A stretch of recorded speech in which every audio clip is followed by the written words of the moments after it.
House വയറിങ്ങിൽ നമുക്ക് 5 തരത്തിൽ pipe ഇടാം. 1 ഓപ്പൺ വയറിങ് ചെയ്യാം, 2 കൺസീൽഡ് ചെയ്യാം, 3 ഫ്ലോർ വഴി ഇടാം, 4 നമ്മൾ വാർക്കയിൽ മെയിൻ സ്ലാബിൽ പൈപ്പ് ഇടാം.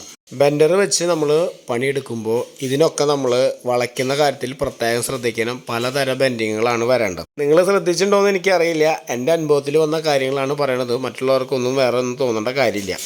ഓപ്പൺ വയറിങ് ചെയ്യുമ്പോൾ നമുക്ക് എപ്പോഴും കാണാൻ നല്ല ഭംഗി വേണം, മെയിൻ്റനൻസ് എപ്പോഴും എളുപ്പമായിരിക്കണം. അപ്പോൾ അതൊരു 90 ഡിഗ്രിയിൽ നല്ല രസമായിട്ട് വളച്ചെടുത്താൽ മാത്രമാണ് അത് കാണാൻ വൃത്തി ഉണ്ടാവുള്ളൂ. കൺസീൽഡ് ചെയ്യുമ്പോൾ ശ്രദ്ധിക്കേണ്ട കാര്യം എന്ന് പറഞ്ഞു കഴിഞ്ഞാൽ ഒന്നുകൂടി ബെൻഡ് ചെയ്തിട്ട് നമുക്കൊരു 75 ആ ഒരു രീതിയിൽ നമുക്ക് വളച്ചെടുത്ത് കഴിഞ്ഞാൽ വയറ് വലിക്കാൻ നല്ല സുഖമായിട്ട് പറ്റും.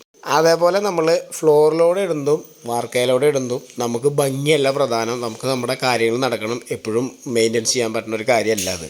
അപ്പോൾ അത് കാരണം ബെൻഡിങ് എത്ര നീളം കൂട്ടി വളയ്ക്കാൻ പറ്റണോ അത്രയും നീളം കൂട്ടി വളച്ച് കഴിഞ്ഞാൽ അത് ഭാവിയിൽ മെയിൻ്റെനൻസിന് അത് എളുപ്പമായിരിക്കും.